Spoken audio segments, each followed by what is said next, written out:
Well, we better get started. All right. This is actually a fairly juicy movie to talk about. I forgot what a weird goodness was in this. All right, we are live. All right, I am recording.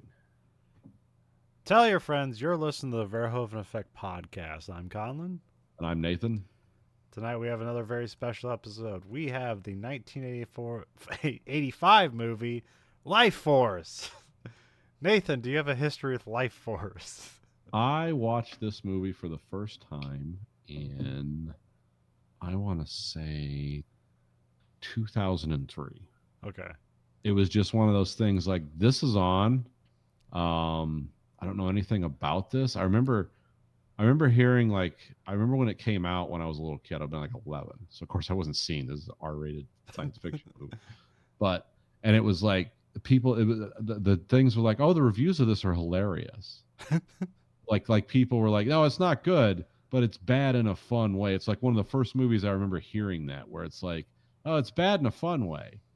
It's like, it's a mess, but it can, it has some redeeming. It's like they really tried some weird stuff here. And so that's what I remember hearing about it. And then it's like it resurfaced in like 2003, and I'm like, I'm going to sit down and watch this. And it's like, oh, it's exactly as described. It's like, man, they were really going for it. I mean, it's a mess, but it's like, huh. Well, see, like, this is almost like the poster child for a movie that needs to get remade.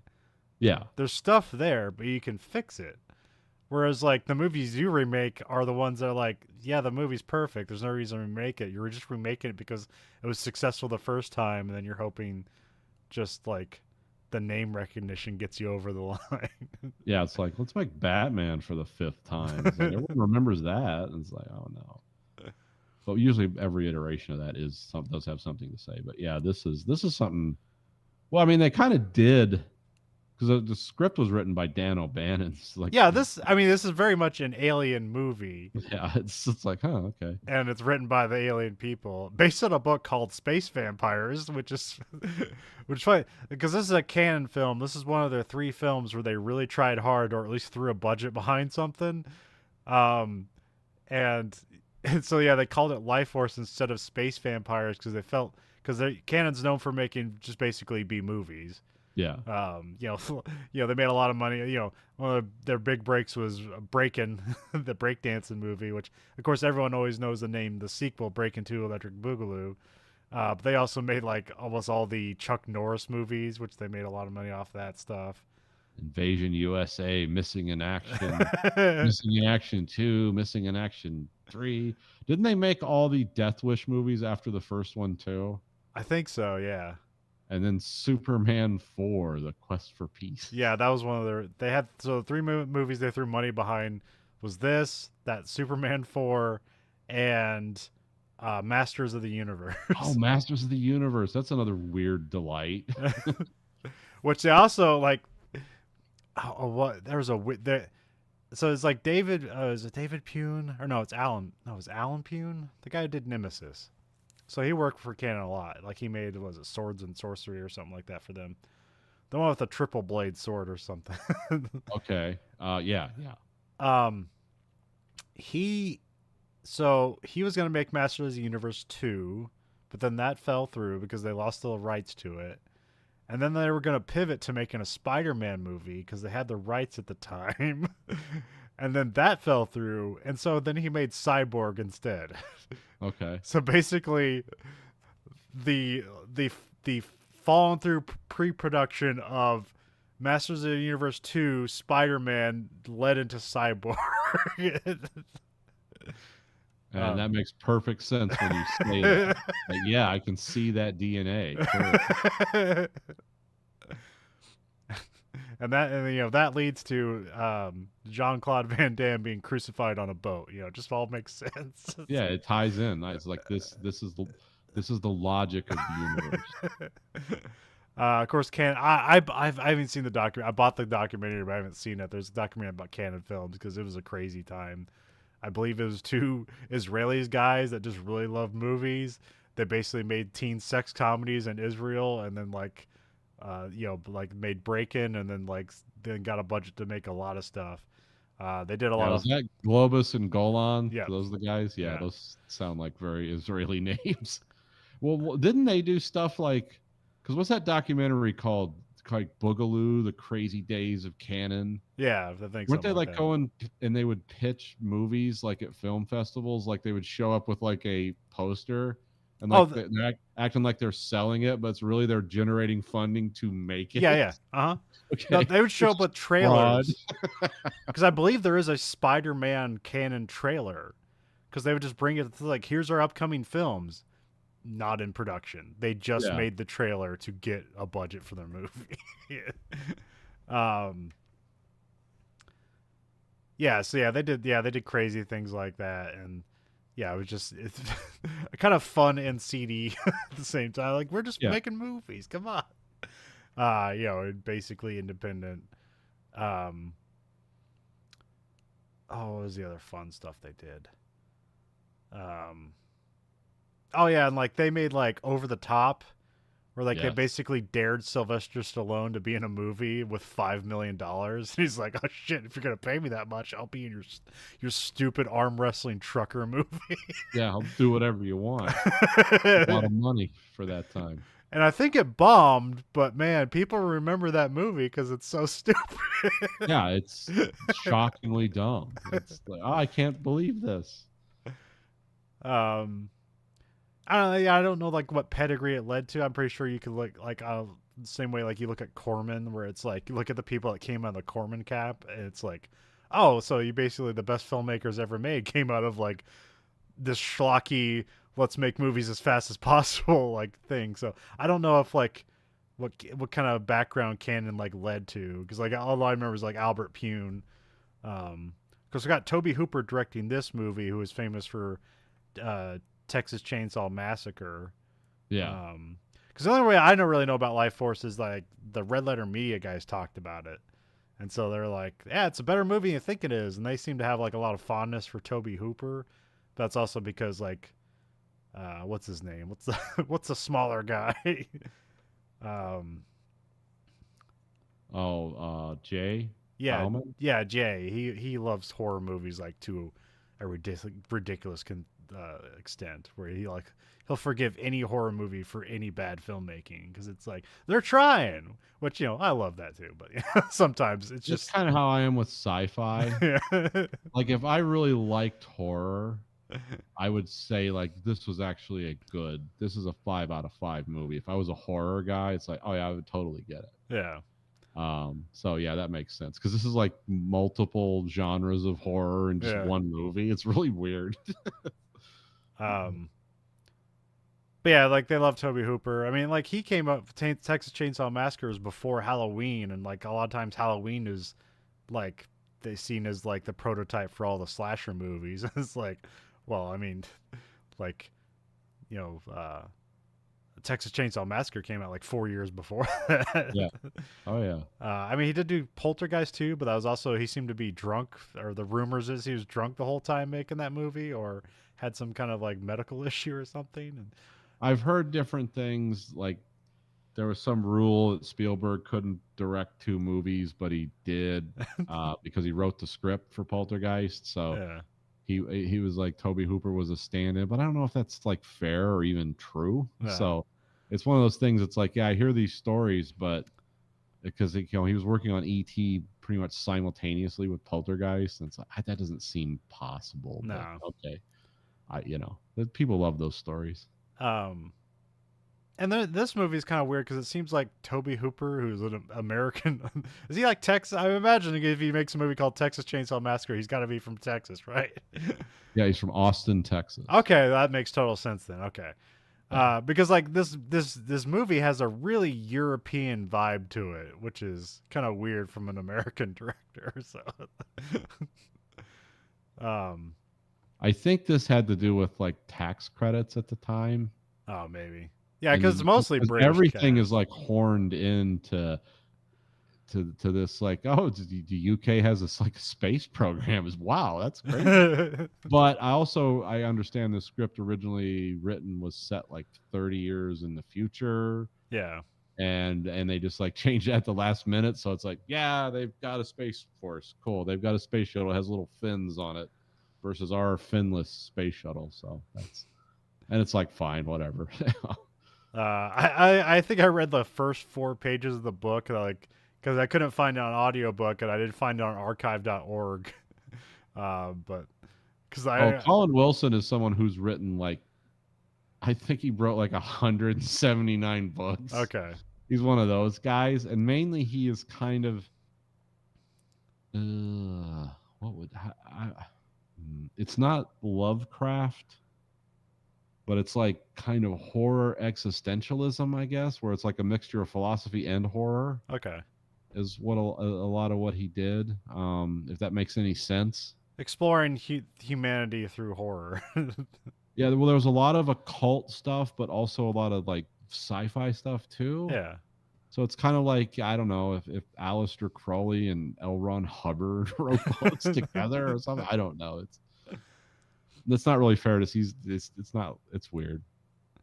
I don't know how to describe him because I did look him up for this. I was like, oh, I've read other books he wrote, and it's like, it's kind of yeah, it's a mixture of like philosophy and science fiction and cult stuff, which I kind of like. You know, that kind of weird Aleister Crowley occult stuff. I don't like it, but I like the kind of the texture and the artwork of it. Yeah. That's why I got into like H.P. Lovecraft, like that kind of stuff too, where it's like it's an ancient evil and it'll destroy your mind if you comprehend it. And it's like I sort of like that. This guy kind of writes stuff like that, but it gets really it's a particularly English way of being long-winded, where it's like, oh, suddenly interest has fled my mind. Well, yeah, because now I'm bored, and I have a beautiful picture being painted by someone who knows the language much better than me.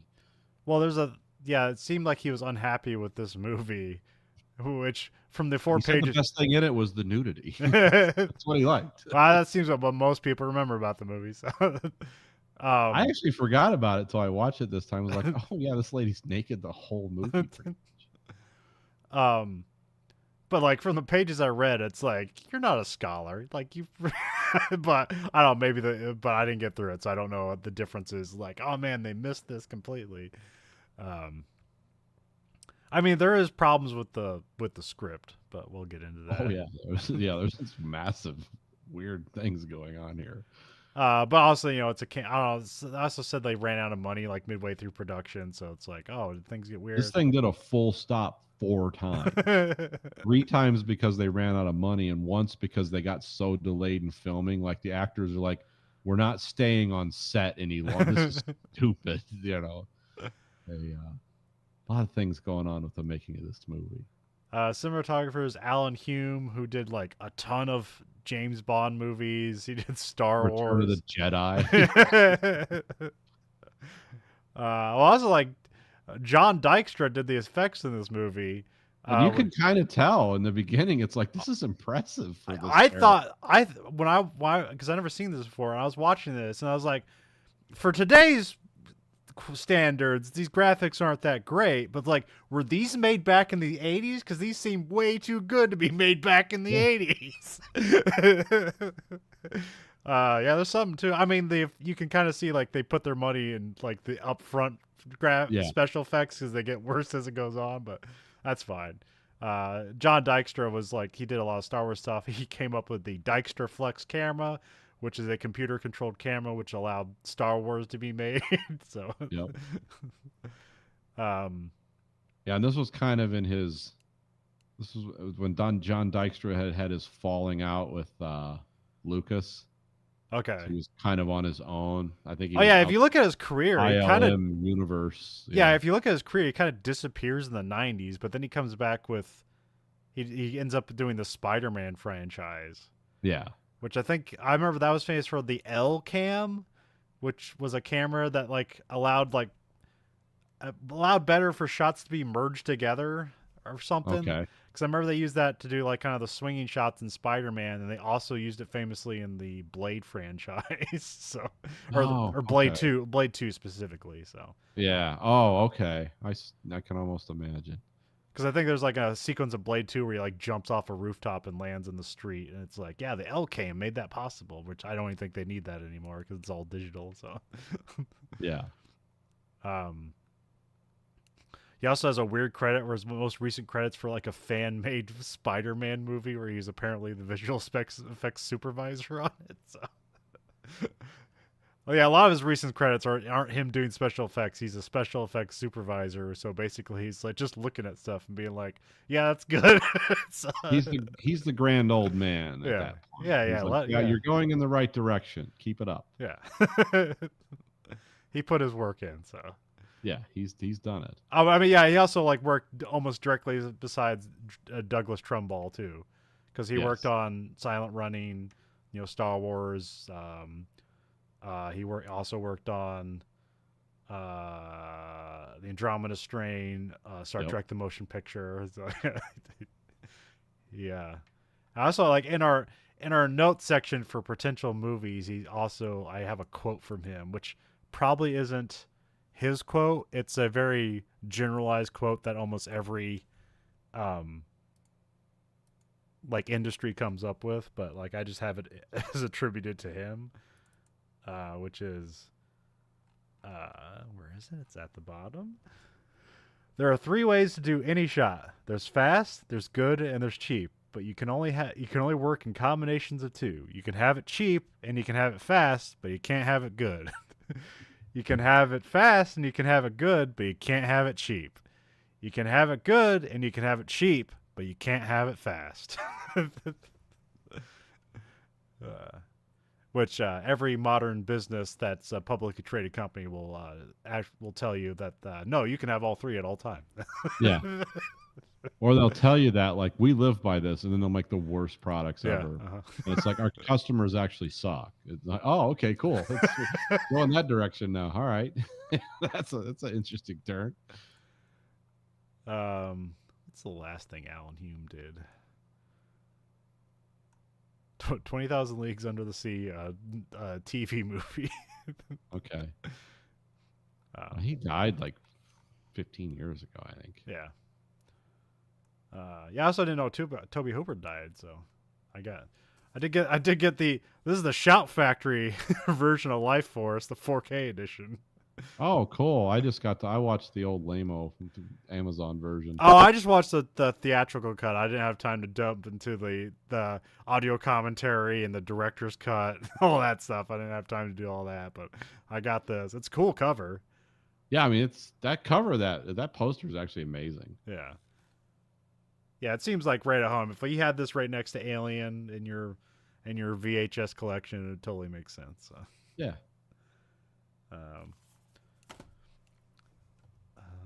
Yeah, it came out June 22nd, 1985, so summer movie, so they're banking on it. Yep. Nathan, what did it open up against? Oh my God, what did it open? Goonies? I don't know. Let me see. And the cast is Steve Railsback, no idea. Peter Firth, no idea. Frank Finley, no idea. I know. Steve Railsback was like a stunt guy in America, and the rest of them are all like British TV actors. And this is also the only other thing I knew about this movie is that Patrick Stewart's in it. So I thought he was going to be like a main character. No, no way. He was it was his first on-screen kiss. Let's see. Okay, Back to the Future, Rambo, First Blood Part 2, Rocky 4, The Color Purple, Out of Africa, Cocoon. Specifically, this came out against Cocoon. Okay. Jewel of the Nile, Witness, The Goonies, Spies Like Us. Those are the top 10 grossing films of that year. So yeah. Yeah, they were dead. It got destroyed, so yeah.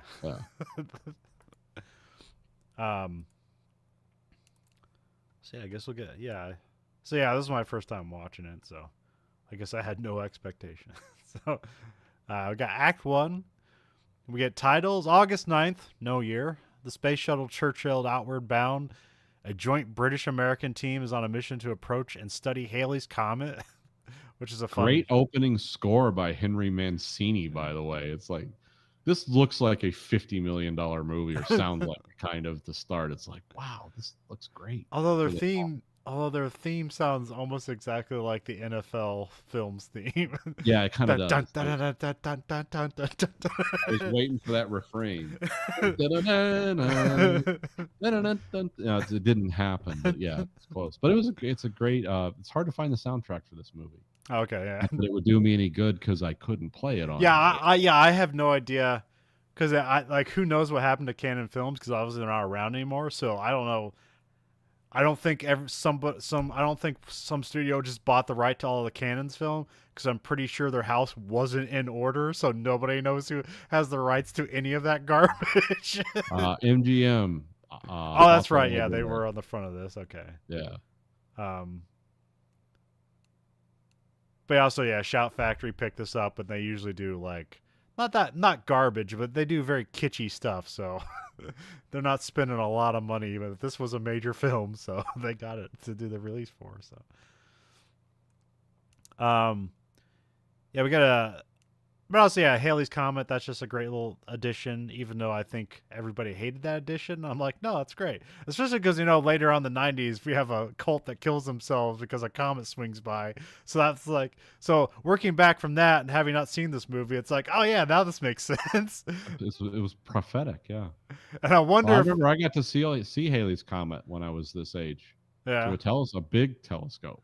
It's kind of cool because it's like. Because as soon as I looked at it, I was like, this is neat. And it's like, you'll be dead before this happens again. Like, oh, that was my first existential dread, was seeing Haley's Comet at 11 years old and realizing, like, yep, this ain't going to happen again. So I looked really quick. I was like, let me see again. But yeah, so I feel like, yeah, being that cult killed themselves saying that there were aliens on the comet, which... who knows? Maybe they got that idea from this movie. Or they were right. So I guess they seem like they had their shit together.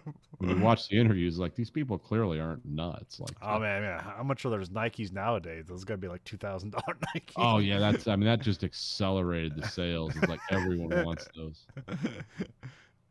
Give me the Hail Bop Nikes. Yeah.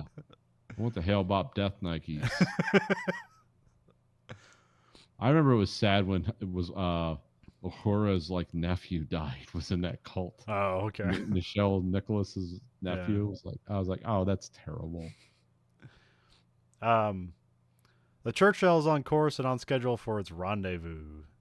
And the Churchill looks really cool here because it is too like a TARDIS. It is much larger inside than the outside, because it has deployed at least 2 miles of solar panels on either side of it to make its journey. And it's being guided by the Nerva rocket, which is like, oh, it creates artificial gravity. It's like, oh, thank God we don't have to do wire work.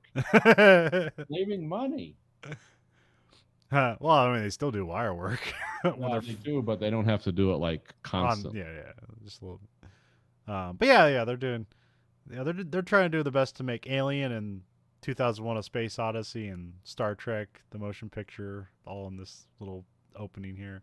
Which I heard the director's cut basically just adds 15 more minutes of this. Really, that's what the director's cut does. So yeah, because they always talk about like, oh, there's a longer cut of this movie. It makes more sense, and then you see the scenes, and it's like, no, this doesn't. This movie's still like never. When anybody says you haven't seen the movie till you've seen the director's cut, or it's like, no, it makes more sense, or it's saved by the director's cut, I never fucking believe anybody that says that. Never had that payoff for me in my life. I mean, I've had things like there's like Kingdom of Heaven, where it's like it is a better movie with the director's cut because you just get more stuff. There's more context. Right. As a matter of fact, I've only seen Kingdom of Heaven director's cut. I don't think I've ever seen the. No, I did. I watched that in theaters. But I think like my favorite scene. I think this is cut out of the movie, but my favorite scene from that movie is when they're building a well. Just because they show you what it takes to build a well and the process to do it. And it's like, that's cool. Of course you don't need this in the fucking movie. I feel like I've learned something. Yeah. It's like, because they're not breaking out a ditch witch and firing up the diesel engine to drill that hole. It's like, oh yeah, they don't have things like that. They just have cool suits of metal because no one's invented bullets yet. It's like, yeah. Um, so yeah, space shuttle approaches. I wrote a green light, but this is the comet. It's just encased in green. Yeah, really good looking special effects. Again, I was flabbergasted. It was like, oh, these can't be this. This I don't know. I had a 4K watch, so maybe it was a bit different, but like it looked too good for the era it came out in. So, That was very ambitious. um, 90% of the budget, I think, was spent here. um, so yeah, they mentioned they have some bridge work here where they're looking at some sensors and stuff, and it's like we found an alien object on the comet, and so they decide they need to go take a look at it. It's like there won't be another chance because here's where the guy says it'll be another 76 years before this happens again. We'll be dead before then, so we got to do this now. So this guy has the same reaction you had. Yeah, basically, it's like, yeah, I immediately identify with Colonel Tom. Oh, that's a problem with this movie. I'll say. I probably got maybe an hour into this movie where like I think I knew people's names. I had to keep going back to the Internet Movie Database and be like, wait, who's what and why? The only names I remember is there's Colonel, Doctor, and there's Sir Percy. And it's like that's it. Everyone else is like, I don't know. I eventually learned Carlson, and I think that's just because I paused it and saw it on his it's written on his suit. Yeah. Bukowski, I think is the name, just because that's kind of weird, and then he just disappears from the movie. Falada, because that's just a fun name, and then Kane, because that's just a good evil name. So Yeah. That's the SAS. That's Colonel Kane, who was Yeah. supposed to be played by Michael Caine. Interestingly enough, Oh, okay. he passed on that one. um. So here they leave the shuttle, and I guess this is like I don't know. I think it's kind of fun. The shuttle hatches like shaped like a coffin, which has to be intentional. Oh yeah. Oh, they don't go necessarily like full bore with that. 4 astronauts go through the ship with jetpacks on, or I forget what those are actually called, like mobility attachment or something like that. It's got a fun acronym or something like that.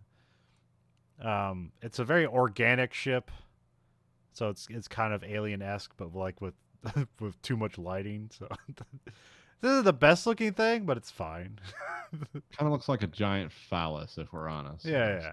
It's I mean, kind there's a lot of like sex imagery in this movie anyway, so that's all intentional. So or unintentional. Like this is another full Verhoeven Effect movie, right?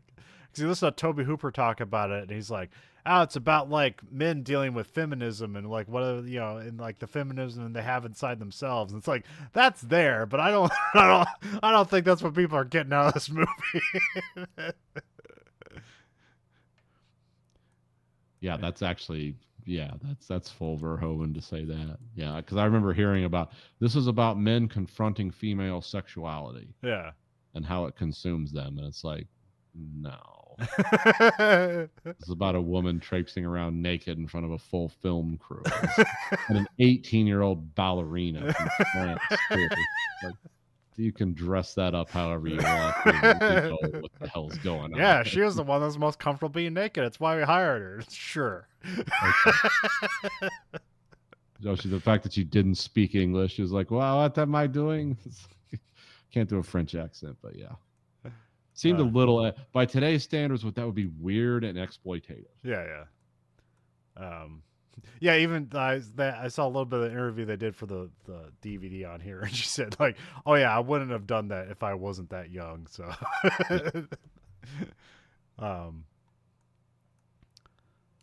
let's see here. Yeah, it's an organic ship. There's a bunch of humanoid bat bodies that are dead all over the ship. So that's like what's that about? Which is a great thing that they don't really explain, or I don't know. The exposition in this movie is awful because they go back to it every 15 minutes. It's like, all right, we got to re-explain everything, and then it's like, dude, we're 10 minutes from the end. You're still trying to explain what the movie's doing. You failed.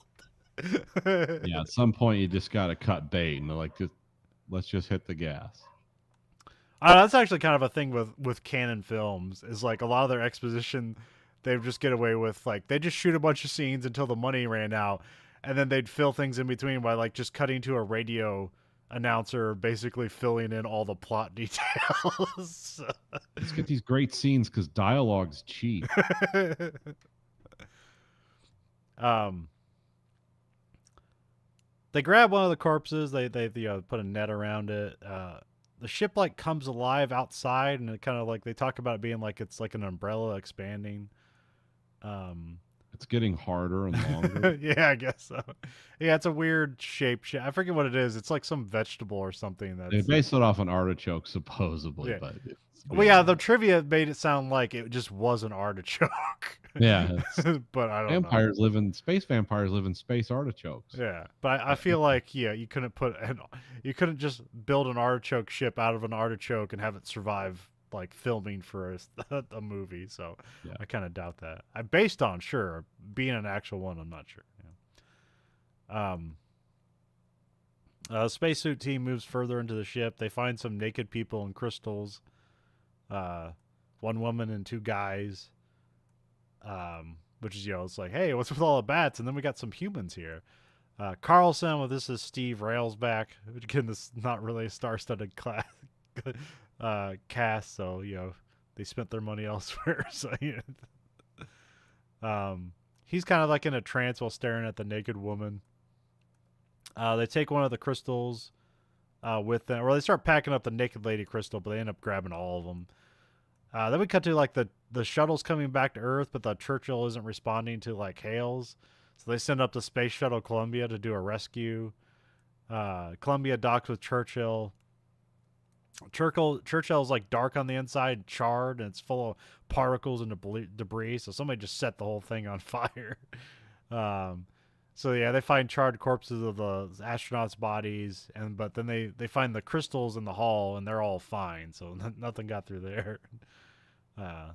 Although in the explosion scene later on, it's like those things got pretty rocked up. But here they're fine. So then we cut to European Space Research Center, London. So yeah, this is where they just make the leap. That's like we're shooting everything in London. We're not going to change locations to make it so that like only America has these shuttles. It's like, hey, what if everybody had the shuttles?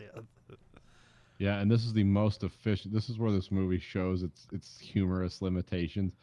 Like the UK space program is literally the most efficiently operated space program ever. Because when we have ground control in when it's like Houston, when you see ground control, there's like 50 guys in a room. Yeah. There's a guy whose his thing is to like monitor the oxygen on the ship. Like that's it. In the UK, they got one guy looking at a radar screen, having a smoke. Like, yeah, they're drifting. It's really strange. It's like, wow, they've really like automated the hell out of their control system. They got one guy in the building, and then another guy there, and like two guys doing bad American accents and American like Air Force uniforms. It's like, huh, they've really got this thing down in the UK. They're so efficient.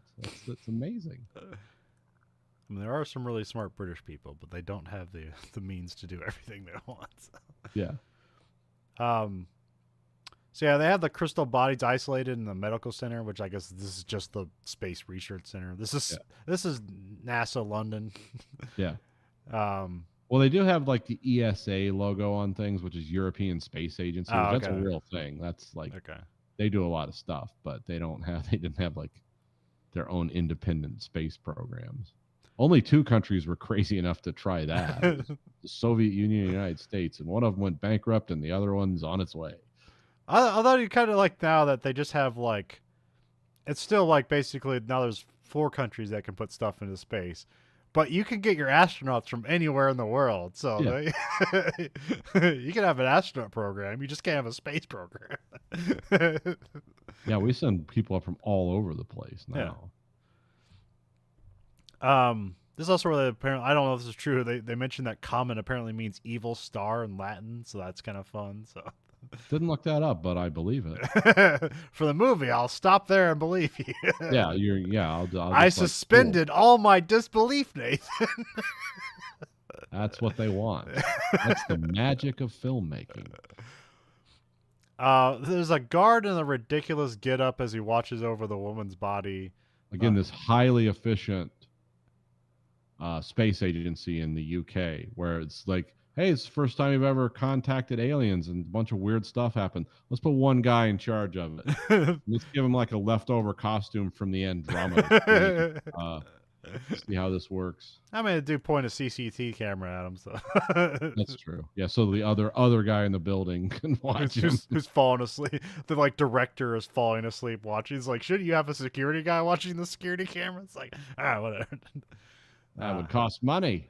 I mean, I guess it's a medical room, so maybe it's like, This is Thatcher's England. Remember, the guards union would bankrupt us. So yeah, he touches her and she wakes up and she like smiles at the guard. Here, well, weirdly enough, like in the first scene, it's like, oh yeah, it's a naked lady, no big deal. Here, her breasts seem to grow like 20 times. It's like, oh, she has huge breasts. It's like laying down. They enlarge. Truly alien. Shot direction. Hume knew what he was doing. Yep. I keep calling him the space director, but this is like Dr. Was it? Not Bukowski, it's Bukowski. So yeah, he played the evil guy in it was he was the assassin in a James Bond movie, For Your Eyes Only. Oh, okay. He was the French assassin. But Bukowski like wakes up because he's kind of like falling asleep and smoking at the same time, which that's a great way to kill yourself in the 80s. Yeah, that was a common way to die. He sees the thing going on the security camera. The lady removes the guard's helmet and she starts kissing him, and then the room like fills with magical electricity, and she sucks the life force out of him. So it's like, oh yeah, it's like, I mean, the movie's called Lifeforce, so it's like that just seems like the obvious way to call it. Yeah. The director enters the room and like catches the guard. Is like, I call them husks because they're basically like mummified and like drained of energy and fluids and all that. I guess her character's name is literally the space lady or no, space girl. That's right. Space girl rubs the Dr. Bukowski's neck, and then some group of scientists run in, but the woman's now gone, but Bukowski's like still alive, but he seems like tired and startled.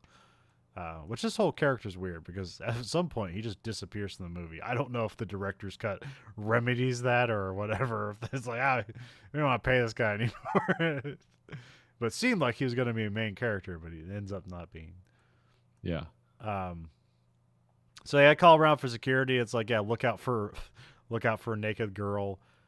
So the space girl is played by Matilda May. Like Nathan said, she's a French ballerina that they decided to make an actress out of. So yeah, she had a career. Do her lines phonetically. Yeah.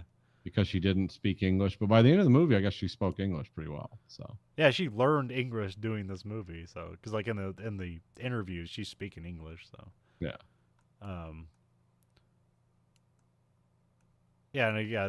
they say in the trivia that she was hired because she was the only one comfortable doing nudity. So, which you expect that out of French people. Yeah, for the arts. So yeah, she walks upstairs past another guard. Then she's walking towards other guards, and the guards are alerting each other, but they're just like, it's just a naked girl. What are you gonna do about it? I guess there's also this whole scene with her being naked walking upstairs, created a whole thing where they had to like paint over the film and stuff to hide a bunch of things. So. Okay. Yeah. Yeah. They were. I heard they were flirting with an X rating because of all the frontal nudity in this. Yeah. So you couldn't show things like moving and stuff. It's like that's out.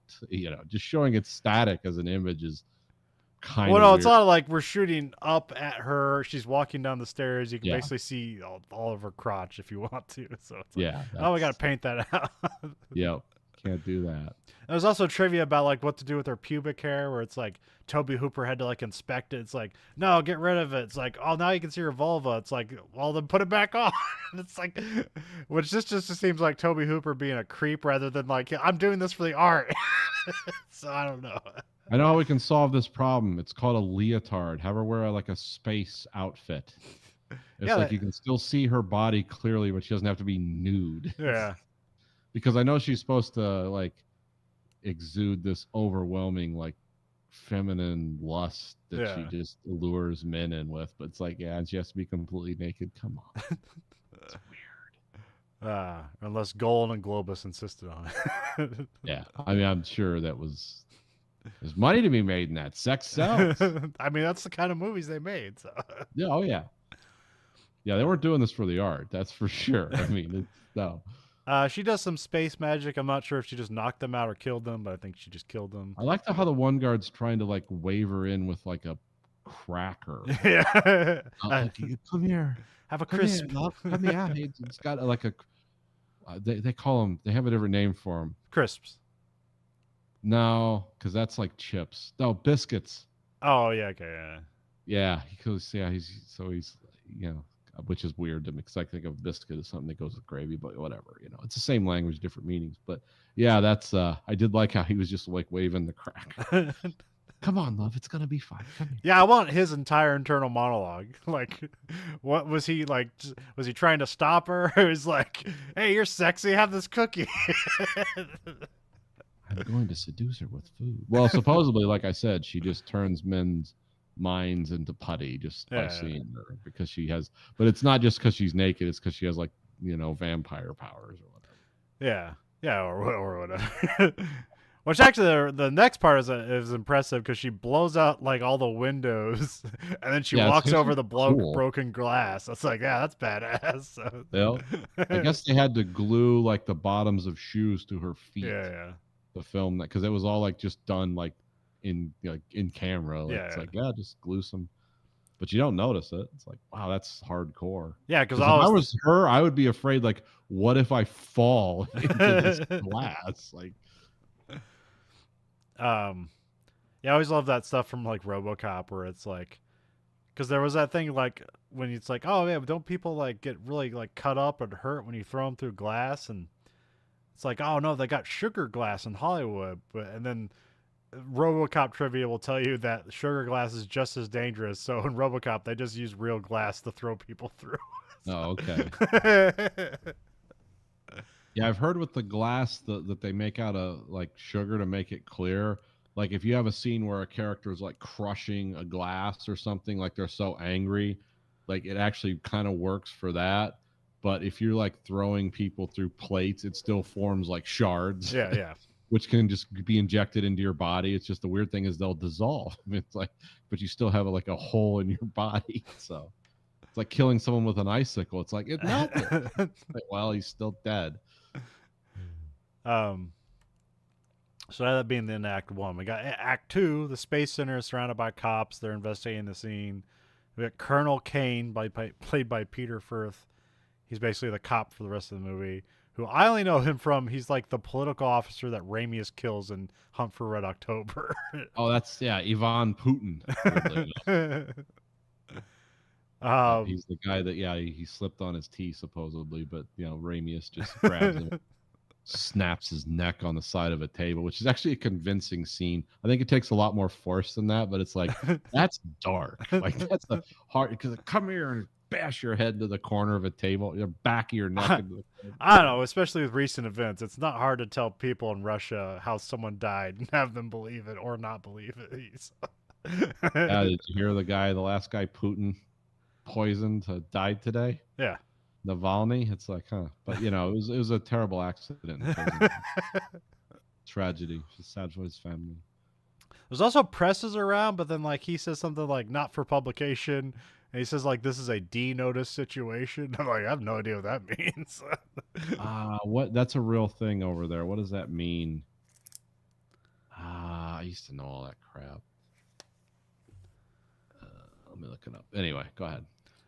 And this guy's dressed in, like, the coat that, like, Curious George's, like, friend was in. He's always wearing this, like, leather yellow jacket.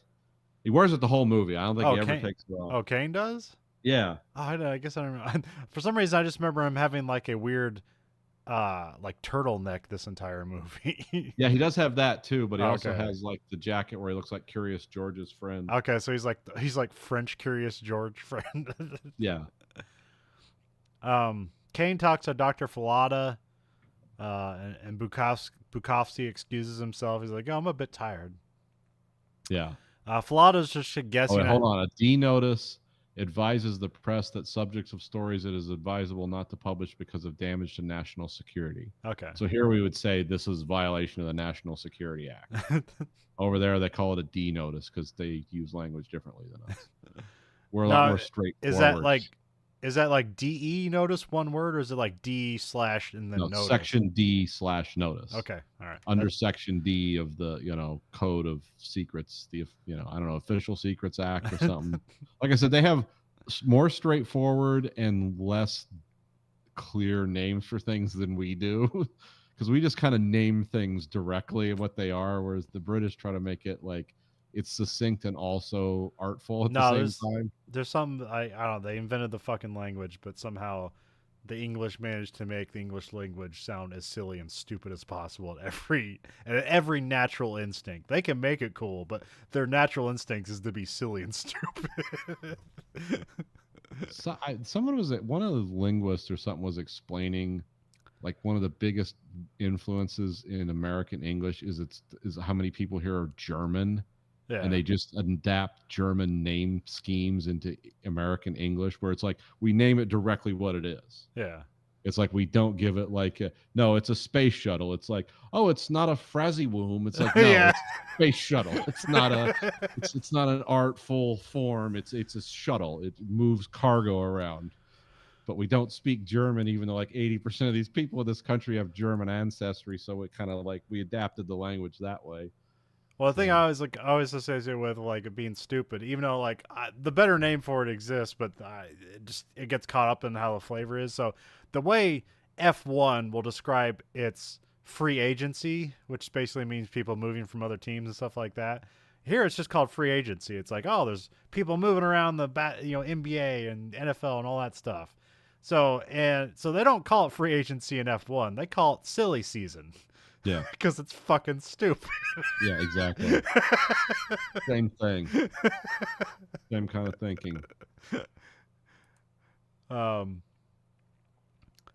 yeah, Flauda explains how she can drain Lifeforce, but here he's just basically using exposition, which I think this is what the problems with this movie is. They keep coming back to re-explain what's going on because obviously they didn't do a good job of it. Or they could just let in dialogue that gets increasingly stilted and dumb sounding. Yeah. She's the most alien thing that's ever been alien on an alien planet and alien to us. It's like, huh? Okay, cool. And then like right at the end, like, oh wait, she's from here the whole time. Maybe she started Earth. It's like, okay, whatever, dude. Yeah, have fun here. I'm gonna jam this spear through you now. I'm so sick of you. Tired of your double speak.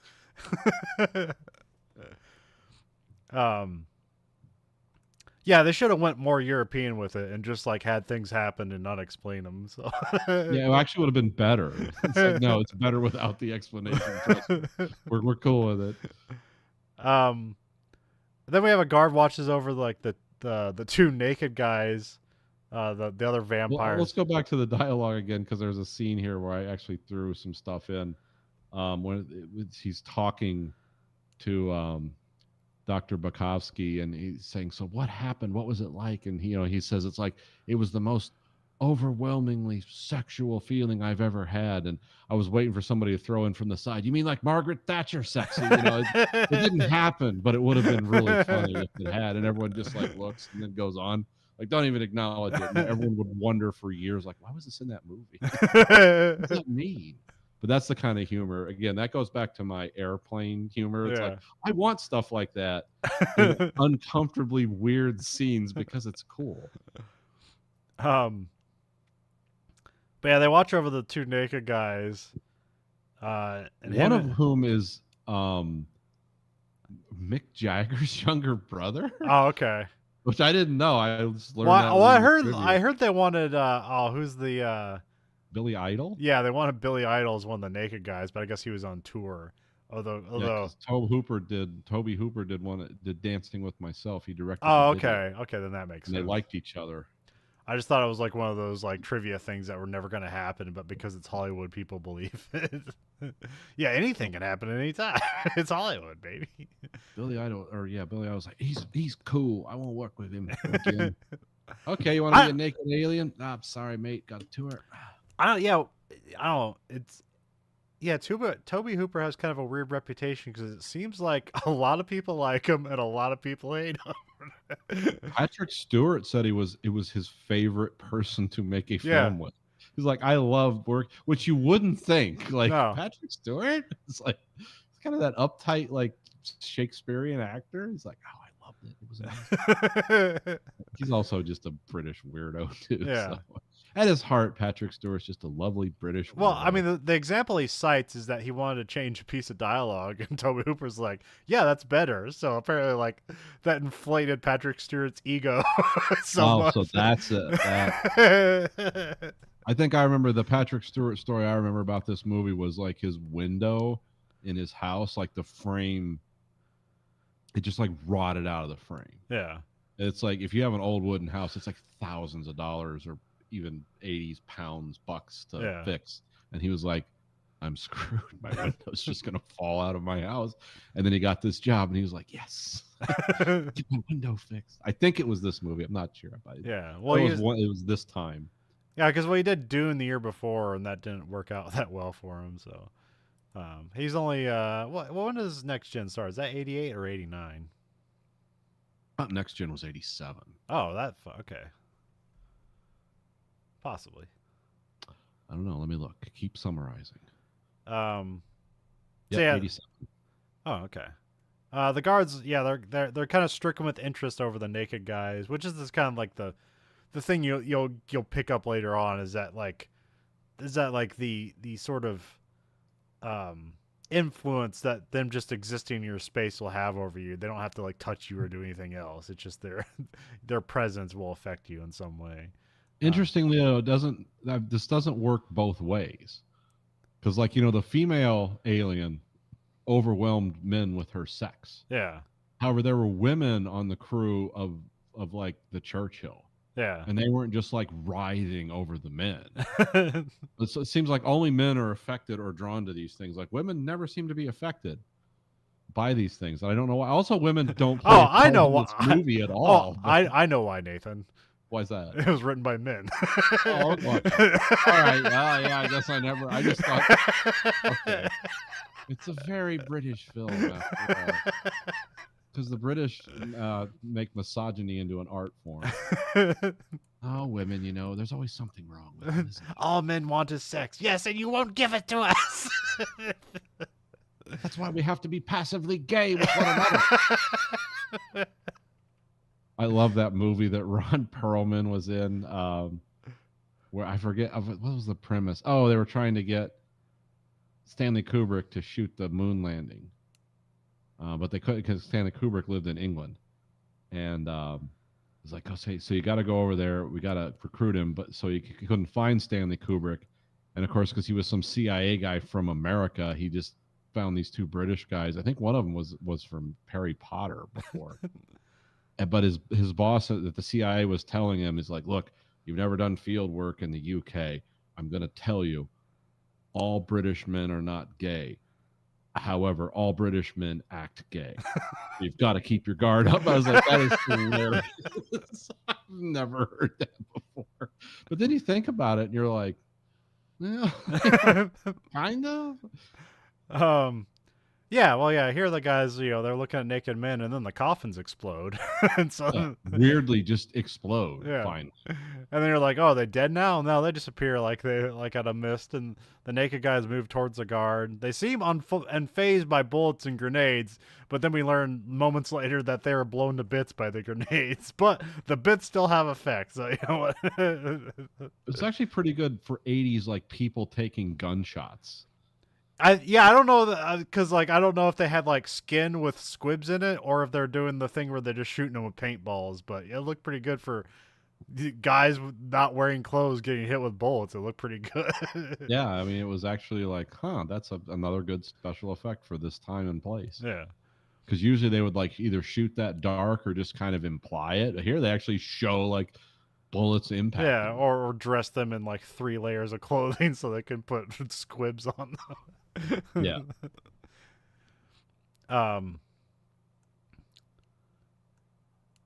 Then Kane and Falada walk in. Apparently, the vampires have been blown up. Then we cut to the doctors are doing an autopsy on like the drain guard, and then his body comes back to life and it, like hypnotizes the doctor and then drains his life force.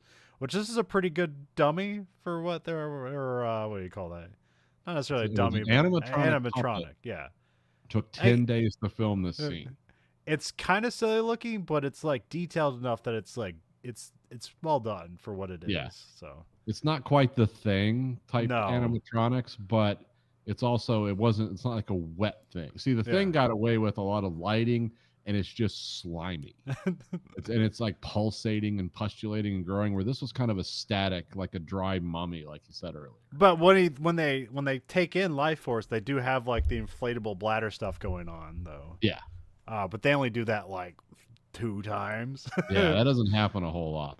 But they do have like a lot of these dummies in this movie because there's a part where Oh, there's just like people roaming the streets that kind of have this look going on where it's like I don't know how many of these dummies these made, but 500 masks like that. Jesus Supposedly. Christ. Now, most of those were what they called distance filming, so they didn't have like the detail No, that yeah, this not one the would have. details. So, yeah. But still, there was 500 of those masks made, rubber masks that people had to wear. I mean, this is British filmmaking, so yeah, it's like that's what they do. So, but yeah, this is a neat scene because this is like because you think like, oh, this guy's totally dead, and the fact that he comes back makes it frightening, and that he's dangerous in an incredibly weakened state. He can be just as dangerous. Because they're about to take the scalpel to him, and then the eyes open, and it's like really jarring in that second. Like, wow. But yeah, now the guard unhusks himself in this process of taking the doctor's life force. Now that doctor is dead, or husked for the moment. More guards come in and they detain that guard. He's like freaking out because I don't know if he's like because they don't have him say any words because it just feels like did he completely lose himself is now that he's come back, or is he just purely just like I need energy, but he can't even like doesn't know English anymore, anything like that. He's just a monster. So Yeah, yeah, we don't really find out much about the pathology of these things, right? I 'Cause mean it seems to change. they attempt, especially in this opening home here, because like they do is like, hey, let's separate them, keep them away from people, because they put the now dead doctor, they put him in a cage. It's like, well, we think he's gonna come back to life in an hour. Like we did the work, that's what happened last time. And so yeah, now they're watching the guards. Um, um, So yeah, they're watching the guard, and then he starts freaking out, and he starts like husking back into going back into a husk, and this time he stops, and then like I think it's Falada grabs like a broomstick and just pokes him, and he turns into dust, which is like when they're on the ship, the bats were the bat people were the same way. They're all dusted up like this. Yeah. And then they go to like the other like doctor who recently just died. He comes back to life, but he can't get energy, and he just like runs at the bars and explodes. So it's like it's like all right, that's a slightly different pathology. So And here we're introduced to Sir Percy Heseltine. Who's that? He's the little the guy. He's he played Deltoid in Clockwork Orange. But he's the is he like the Minister of Defense or whatever here? Home Secretary. Home Secretary. Okay, I think I just listed him as Minister of Defense because, again, hard to parse out. Because sometimes Nathan has a good shorthand for when we're doing these movies. Because I always write the character names, and Nathan's like, "We'll just call them the actor's name because then everybody knows who they are." Except try doing that for this fucking movie because you don't know. This movie's hard. I actually have the list up in a corner window. I'm referencing it all the time. I don't have this kind of memory. I just like for this movie, I knew I better keep this list up in the corner. Because not only do you not know the characters' names, you don't know the actors' names. Yeah.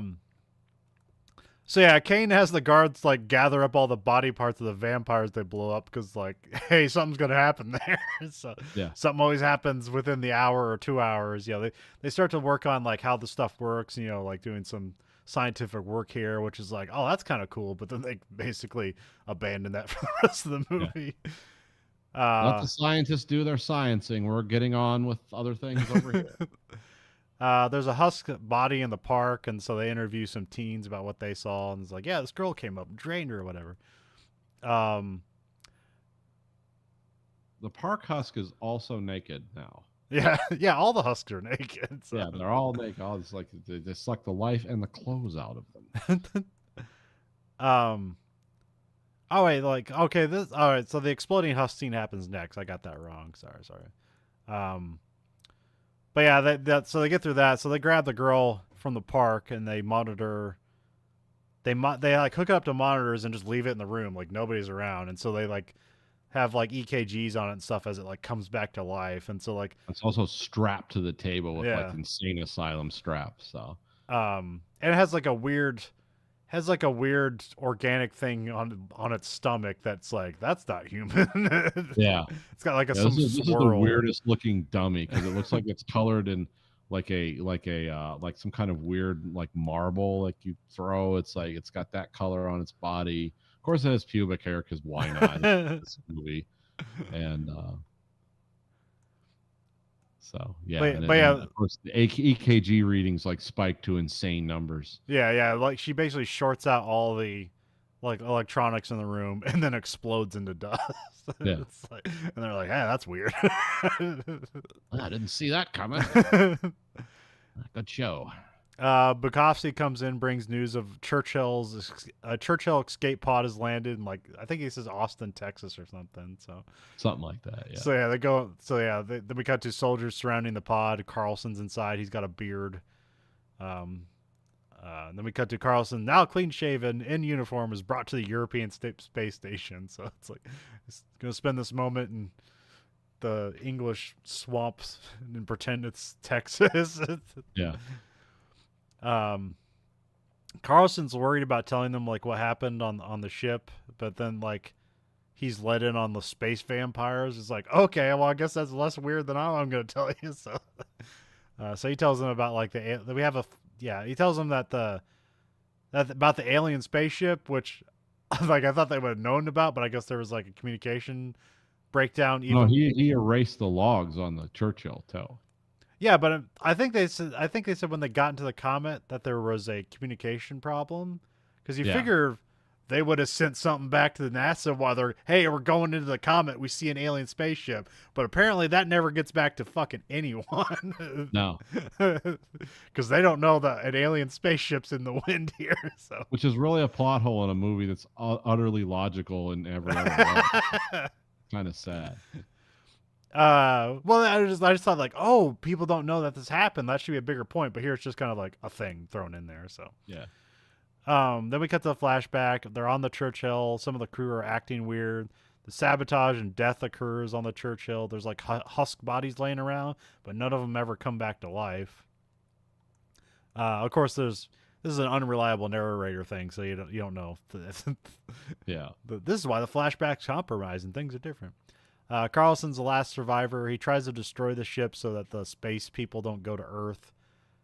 He uses some weird energy gun to like light the bat on fire. Yeah. It seemed like a welder at first and Yeah. then not. I don't know what it was. He's but- also like just releasing gases into the ship, and then he hops on the escape shuttle or pod, and then the interior blows up. This is where like they have like explosives on the crystal coffins, and they're clearly destroyed, but they're fine in the scene later on in the movie. Crystal reform. Yeah. I mean, also this is all presumably half a lie. So but also Carlson makes the point that he says he never wanted to leave the ship. He felt drawn to stay. He said it took him all of his energy to just like leave the ship. And they're like, "Wasn't a nightmare in there?" It's like, "Yeah, but it was a seductive nightmare." So yeah, you get some sense that he's still holding back. Because I mean, at this point, it's like, oh, it's once you're let in on kind of like a vampire type stuff going on here. This is supposed to be the who's Dracula's kind of guy. Is it like Winfield or what's his name? Renfield. Renfield, yes. So you feel like Carlson's the Renfield there, so that's the kind of shorthand you can use. NASA finds the alien spaceship, and it's like around the moon, heading for Earth. So now presumably, at least NASA knows about it, but yeah, you don't really get a lot of like, what does the world know? I mean, you don't have to, but it kind of seems a bit urgent. Yeah, it's weird. It's like they're just sitting over in the U.S. Like we'll let the UK take point on this one. What's going on in there? Well, 28 days later is sort of the same thing. Like, yeah, you guys deal with this. Yeah. I mean, I guess everyone's distracted by a green comet. They don't see the alien ship that looks like an artichoke coming at them. Yeah, not yet. For some reason, the last minute they do. Oh shit! Look at that. Then we cut to Houston, Carlson. we have a problem. I was gonna. What is it? Newcastle. There's a we got a problem. Yeah. I'm trying to think of a British town that's less known than London. I The know. Quincy orb has detected a symbol. It's or signal. It's like, huh? Okay. What's that? Oh, you mean a radar array? Yes. Okay. Yeah. The wishy dishy. Thanks, Lord Fauntleroy. We got you. We got you. We cut to Carlson's in a nightmare where the space girl shows up and to have sex with him. He's like apparently draining her, but then there's also mention that like he's draining. Oh yeah, there's mention that he's draining her, but she's also draining him. It's a whole thing. It's a whole it's a whole kind of vampire thing of like you drink my blood, and I'll drink your blood, and then you drink my blood, and then you become a vampire. Kind of. That's So what. it's actually a metaphor for AIDS, or not. I don't know. So yeah, he wakes up screaming. He does a good job here screaming because it's unsettling. It's like, Yeah, I mean, okay, they threw man, a stop bucket of screaming. water on him. Like, okay, sweat now. Scream. Flada and Kane come in. Carlson says the space girl has like contacted him in his mind, which I guess is a great phrase if I'm explaining that. Because also they're like, oh yeah, cool, yeah, we believe you. So much weird stuff has happened. There's nothing that'll phase us now. Yeah, this it seems like the 10th least weird thing that's going on right now. Flada hypnotizes Carlson to try to like unearth some subconscious memories. Carlson sees vision of a different woman that is being controlled by the space girl. Like this whole scene is weird. I don't. It seems like they're just like, we want to recast this actress or something. I don't know what's going on here. They're just trying to imply that now, like the space vampire that's incredibly deadly and spraying disease can now be anybody in any form. I guess I don't know. Maybe I missed something here. What's your take on this scene, Nathan? I don't know because now it's like shape shifting. Yeah, Or is it possessing the body? it's or more is like it actually, mind possession or something like that. Yeah. So yeah, we got a red-haired lady and like a I wrote a trash bag because it's basically it's like it looks exactly like a trash bag, but you know it's a uniform or something. She's looking for energy to feed on, so she picks up some dude out in the country and seduces him. Carlson's able to like pick up out a license plate on a white Volvo in the dream, so that's kind of fun. It's like, hey, we can reference that. We'll put that in a thing, and then it'll give us the detail. It's like, that's cool. We got that from a dream, like that. Then Carlson wakes up. So yeah, this is where we learn that the space girls can remote controlling people. And we cut to nighttime. Like you can see the green comet from the sky. There's like a city block that's been husked. So there's like, and this is every time they cut these like city blocks, it's very just like they treat it like a zombie movie. So it's pretty much how it is. It's just like husk people chasing after other people to get Lifeforce. So, but it's not. It's less vampires, more just zombies. Because at some point they're just like, falling apart. They're just like groups gathering people. You know, it's not a whole lot of, taking Lifeforce stuff going on here. And then, but there is Lifeforce being gathered across other like crystals or whatever, and randomly blowing up buildings for no reason. It's too much Lifeforce here. Dr. Falada is doing some tests when like a possessed guard is like trying some magic on Falada. Which is like, oh no, it's like Falada, he's gonna be taken over or something. Which is also weird because this becomes an integral point to the plot, but now he's out of the movie for like 40 minutes. Yeah. The Secretary of Defense, or what was this guy? The Home Secretary. Home Secretary. They found some. They found the guy from the dream, and so he said he's in a psychiatric hospital. I think they also said he was like a child killer. Oh wait, no, that's a different guy. They go to the hospital because this is where like the lady is like a nurse at this hospital. Is that guy there? Ah, I'm probably mix this all up. Anyways, yeah, No, she's a nurse at a psychiatric hospital. This guy's at a regular hospital. He's apparently had sex so hard he's like been he's like been drained through sex with a woman. okay. But it's not the same hospital. It's a very confusing Okay. scene. But it's a different because when they go to the psychiatric hospital, there's a notice outside like this is a nut house for killers. It's not. They try to establish a different hospital, but it's very. I had to rewind it. Like, wait, he's at the same hospital. But yeah, they go to the hospital like by helicopter. They're greeted by Dr. Armstrong. This is Patrick Stewart. So, Kane and Carlson are brought to the red hair lady who's a nurse because I was like, wait, is she a patient? It's like, no, she works there. This is Nurse Donaldson. They ask her questions. Carlson just smacks her around and tries to get like in her mind or something because apparently like as soon as like he just has a connection with them, and then they're like kissing at one point, and then she passes out, and I think he says like she left her body or something like that. Very weird. Another weird scene. Yeah. So now they need to go to like because he's telling Kane, it's like you might not want to be in the room when I do this, which is like creepy. Like well, he starts undressing her, and then she has like claw marks in her back. So he thought, oh, is he just gonna completely get her nude? But they don't go that far. Well, and then he tells Kane like she's an extreme masochist. He wants me to hurt her, and it's like, you mean the actual person, or was she a masochist when she became possessed by the space vampire? I don't know. But then he's like, you might want to get out of the room for this, and Kane's like, no, I'm a good voyeur. That just got yeah. gross. He kind of puts like he's a like hand almost on his putting popcorn in his mouth. Yeah, no, go ahead. He crosses his leg, puts like puts his like fist up to his chin. You know, he's like, I'm going to enjoy this whether I want to or not. Then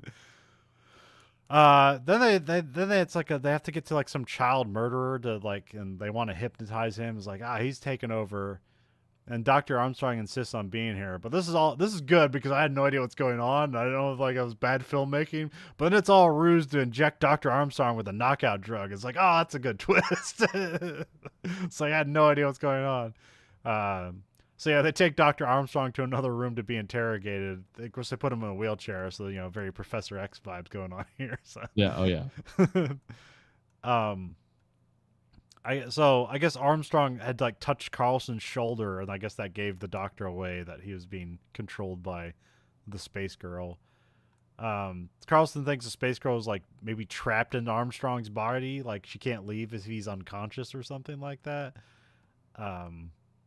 Again, like they try to explain it and then don't go further with it, and then have to constantly re-explain everything later on. Armstrong starts screaming with his eyes closed. They get more doses of drugs. Space Lady's voice starts coming out of Armstrong's mouth. They kind of have her. By the way, Patrick Stewart goes nuts in this scene. He is acting for the rooftop. And also, this was a room that Tobe Hooper had constructed that spins around. Huh. Like it was actually made specifically for this scene. Okay. That's how things like seem to move and like. Well, yeah, they basically have a tornado happen, so I guess if it's just centrifugal force throwing everything around, that makes sense then. Just put the what do they call the cyclotron on the set. Yeah. But it becomes Poltergeist at this point. This is very reminiscent of Poltergeist. But yeah, they kind of swap out Patrick Stewart and the Space Lady every once in a while, so to not have it be too gay, and then they just have them kiss. Well, actually, in my cut, they almost kiss. They don't actually kiss here. I think in the director's cut, they do. They do, yeah. Okay. Like I said, I wasn't joking. It was Patrick Stewart's first on-screen kiss. Or at least that's what he says. It's that's hilarious.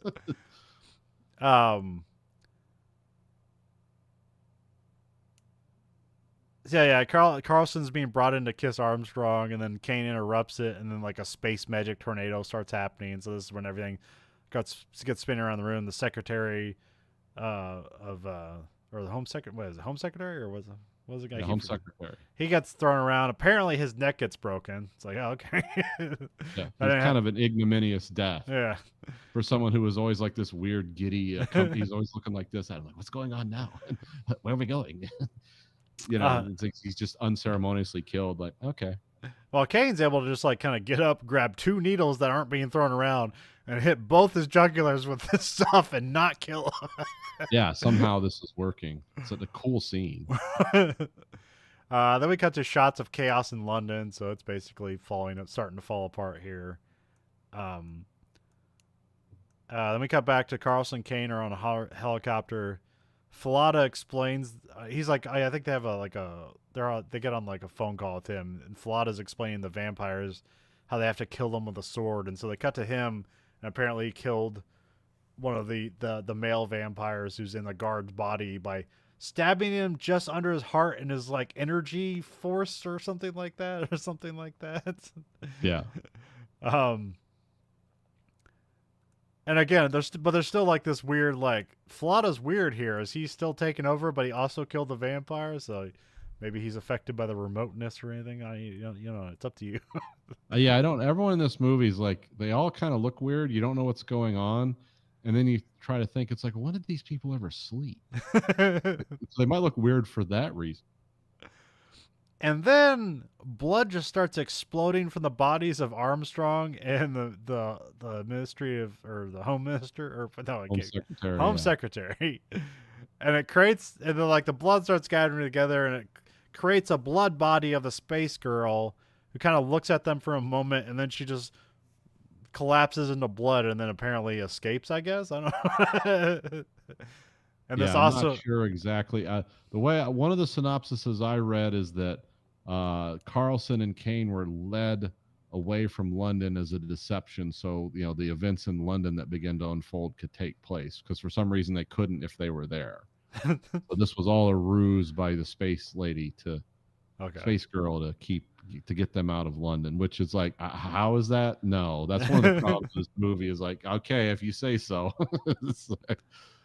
then we have a That's flash. a very weird, cool scene. Yeah. Because they basically do a wax head of Patrick Stewart and Aubrey Morris, and just like blood pours out of their faces, but you can tell it's like a reverse film effect. Yeah.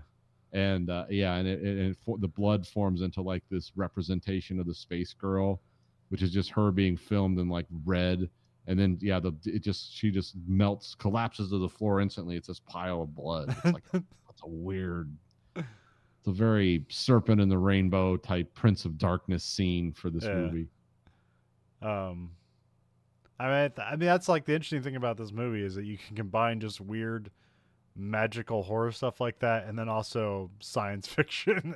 Yeah, this is a buy one get 3 free type. That's how one of the reviewers described this. Like, you get a zombie movie, a vampire movie, and a science fiction movie all in one. It doesn't make any sense. It's like, then we get it's fun to watch. But then like Kane's like kind of insisting, I think Carlson like, come tell us the truth or whatever. So we have another flashback to the Churchill where Carlson like opened up the case to the space girl and basically got his whole crew killed and was being used by her. So I have that being the end of Act 2. Because it's like, oh no, he might be a bad guy. So we have Act 3. We got more London and chaos, complete with this explosive space magic. So this one is just like the light, it's like the end of Ghostbusters when like they release the ghosts, but it's like in reverse. And just because that magical force is being directed in location, things are being exploded in between. The chopper lands. Carlson and Kane meet with the Prime Minister. The Prime Minister is like sweaty. He ignores Kane and Carlson to like steal Lifeforce from his secretary, which is just a weird and like very like obvious scene. But I think it's funny about it is that Carlson and Kane like see this happening and just get out of there and don't tell anybody what's going on. Yeah, excuse us. Pardon me. Coming through. No, if we tell people, then that'll impede our own escape. Yeah. It's a survivor's game. Unless I was real quick, is like Colonel Kane is a colonel in the SAS.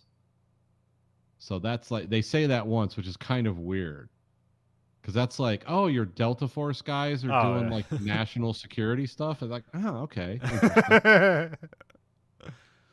Well, yeah, because I always thought him as like a police detective here. So, but I guess he's just a colonel in the Special Air Service. Um, Which would, like I said, it'd be like a Navy SEAL showing up. Like, I'm here to investigate the crime. It's like, huh, okay, interesting. Only their Navy SEALs are called special. Stop it! Stop spying on me. Of course, their Navy SEAls are called the Special Boat Squad. of course, it sounds Of stupid. course, they are. Yeah.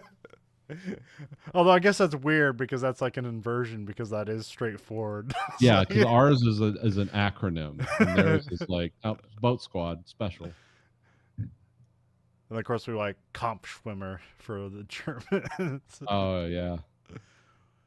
God uh, bless Joe Buff and it's like the Nazis are back and they're in the 21st century and they're scary again. um,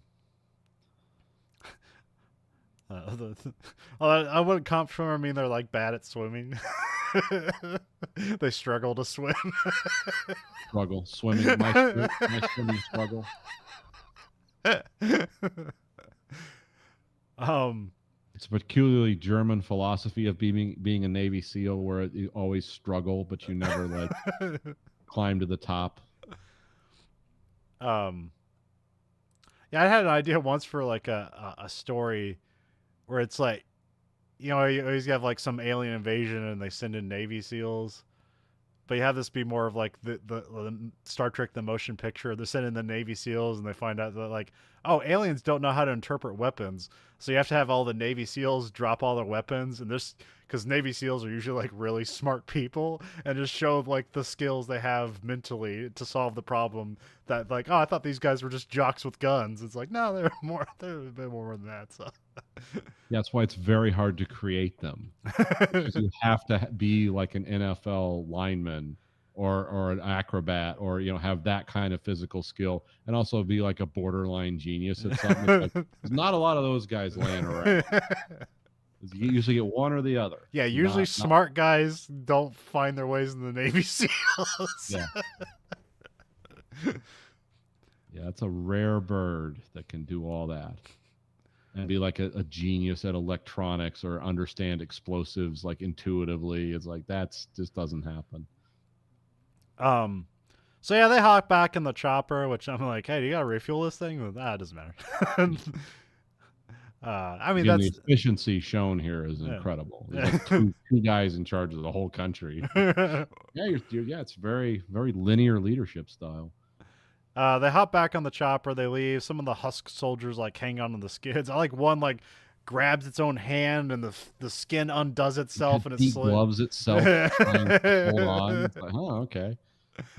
And then the other one, oh, was it does he just get kicked off or what happens with the other one? Now the degloved one, I think, like just falls because his hand falls apart. Oh, the other And one the gets other shot, flare gun. That's right. Yeah, he gets because he's like Kane is like, do you have a weapon on board? It's like the flare gun. Just close the hatch. It's ready to go. And so he shoots him in the chest with a flare, which is always like a Hollywood thing. Yeah. I don't know. Has MythBusters done a thing where they shoot dummies with flare guns to see if they're actually lethal? Oh, probably. I'm sure they have. I mean, yeah. If you shoot anybody in the right space under the right health and conditions, anything can be lethal. I mean, it would be frightening to be shot with like shoot somebody burst of phosphorus. Shoot somebody in the fucking mouth with a flare. See if they survive. They might choke on it, but they'll still die by a flare. Now, what's predicted in Hollywood, where it's like you leave a chest cavity from the flare coming out. A flare suddenly becomes a stick of dynamite. It just like detonates when it hits. It's like I mean, you know how Hollywood works. Like it looks like a shotgun shell, so it must be a shotgun shell. So yeah. I don't know. They had they used the Dragon's Breath shotgun in the last John Wick. Yeah. Like that looked kind of cool. It was a cool idea. I don't know how effective though. It would hurt like a bastard to be shot with one of those. But. Yeah. That's all more for effect than anything. I mean, it's just the shells. It wasn't the shotgun itself. So yeah, they just like putting like firework stuff in a shotgun shell. So. Because I think I've literally seen videos of people like dousing stuff in gasoline and shooting with those things, and it's still not catching anything on fire. It's like, well, I guess this isn't really effective. Yeah, this looks cool at night. Yeah.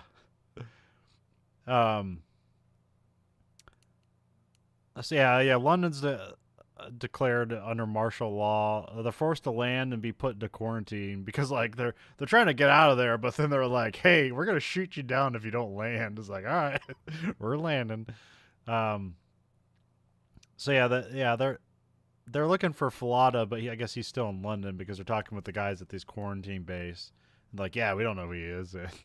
um, so like, yeah, this colonel here is briefing them on the situation. Like that includes a nuclear response, which I don't know if that's from London or from It's America. NATO. It's no, they say Oh, it's NATO. okay.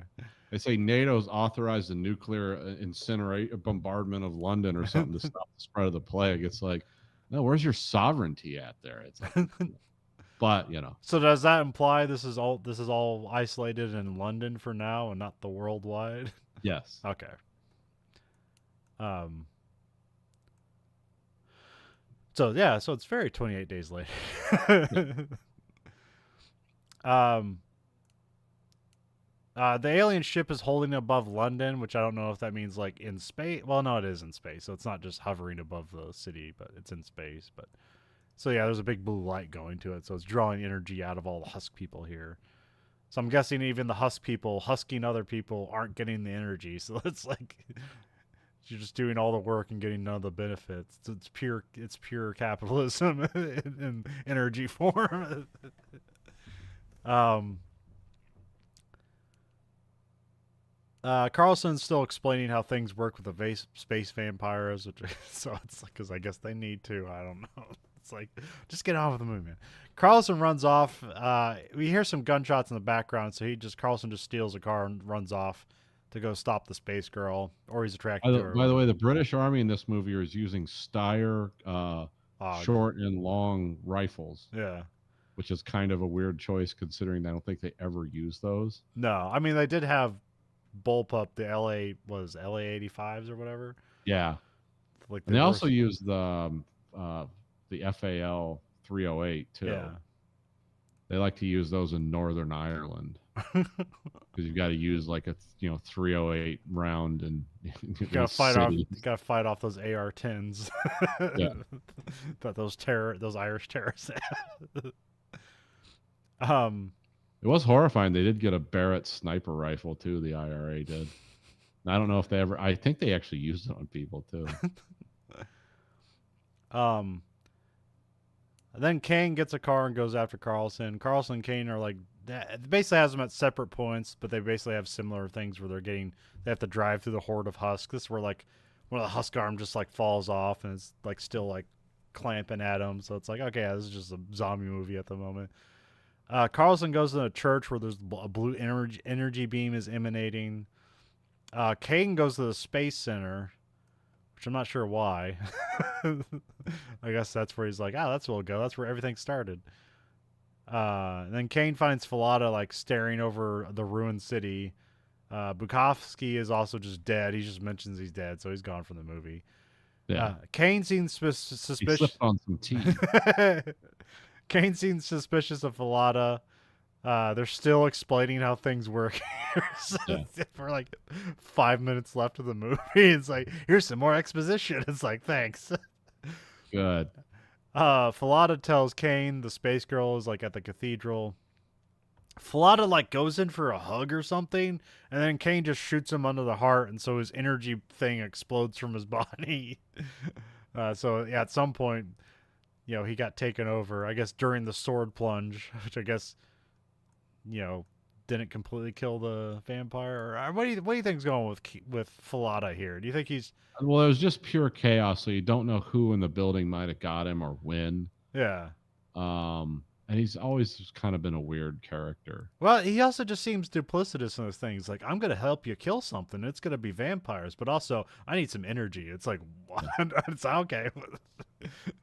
I don't know. I guess under a different written movie, this would be an interesting character. Well, it could be like an attempt at a character turn. Like this is the guy who seemed fascinated by death and almost willing to embrace it, but when the time came, he abandoned his own philosophy. And it's like, no, I'm not going to accept death. I'm going to just extend my life. Or did he make himself the experiment? That I think could be. I don't know. There's so many massive holes in how the story moves. You could literally just write your own second Yeah. movie called Lifeforce 2, Character Intention. It's just all side stories. You could Kane. do it in an animation. um, with the soundtrack by Trent Reznor and Atticus Ross. Yeah. Kane takes the sword from the dead space vampire guard body or whatever. Which, is there a significance to the sword? Was this like a part of the spaceship or something? I can't remember. No, it's some kind of ancient weapon made out of something called leaded steel, Oh, which I okay. tried to look up, and all it does is come back to the movie Life Force. So they just must have invented it for the movie Life Force. It's like, I was like, what is leaded steel? And it shows me like old fashioned welding techniques Okay. when they used to frame up like, the church windows, Yeah. like the grand. Okay, they would frame up that multicolored glass with like lead. They would melt lead onto pieces of steel, and it would stay there forever. And everyone's like, "It's so cool." It's too bad 15 guys died making it, but that's the price you pay in the Middle Ages. They used to make roofs out of lead in the Middle Ages. I can imagine. I saw a video where they showed how like lead pipes were made back in Rome. I was like, oh, that's fascinating. Oh yeah, it's amazing. It's like, yeah, because it's malleable. Now you can make stuff with it, and like just have sand and pouring molten lead into things to make stuff. It's like, oh man, I can't even do that now. That seems so genius. You guys are so imbecilic back then. No education. You're doing this magic. Yeah. I guess when Well, you I have guess like they would make roofs out of lead, especially of stone buildings, yeah because it didn't break down. yeah It just you could and they're like, oh, and it like really keeps like the grass doesn't grow up through the foundation for some reason. It's like, oh yeah, wonder what that's all about.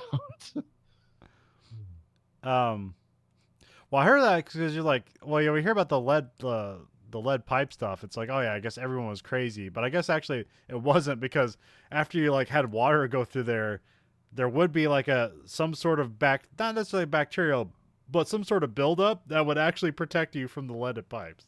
Yeah. It was only bad when it first happened. Yeah. I mean, there's the only reason like the Flint thing happened was because they switched to a more acidic water source, and that just started eating the lead out of the lead like service pipes. Huh. Because we probably get water to my house through lead pipes to this day because we're all still Detroit River around here. It's like, so I don't know, but I heard like when they went to because it was cheaper to bring it in from the Flint River, and then all of a sudden everyone starts dying and getting cancer and stuff. It's like, why is there lead in the water all of a sudden? It's like, oh, the whole architecture underground's made out of lead. It's like, well, this wasn't a problem 2 years ago. It's like, well, we decided to save money. Like, oh, okay. And did you know the water was more acidic and all? Oh yeah, we knew all about that. It's like, but you did it anyway. Huh? So you're just a party to like murder and torture. We treat our governmental decisions like a D&D game. Just gonna throw We're the gonna dice. roll a 20-sided die and see what happens. 7 come 11. I think my charisma is gonna add 3 to this dice roll. Yeah. I want to add I want to add 1 charisma point, but 4 deception points. It's like I want to be able to get across the state line before this becomes a problem. Fuck! I rolled a 1. No.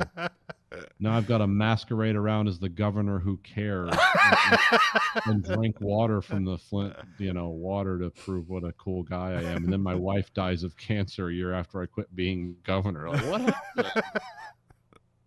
But I'm Michigan's tough nerd. So Kane leaves. He's being chased by Hux again in his car. So, we cut to Carlson meets with. By the way, a 1978 Ford Granada. Okay. An estate wagon, or as we'd call it, a station wagon. Oh, okay. Which is a weird choice for pursuit. That makes a state wagon makes it sound like it's a what's the death car? A hearse. A hearse? No, it's more for people that live out in the country on an estate, so they need to hatchback to haul wood or bring sheep home or whatever the hell they do there. I'm used to estate being like an estate sale, like somebody has died and we're selling all their stuff. Yeah, yeah, that's how we would refer to it. Carlson meets the space girl in the We don't give cathedral. our like places in the country like, oh, I live.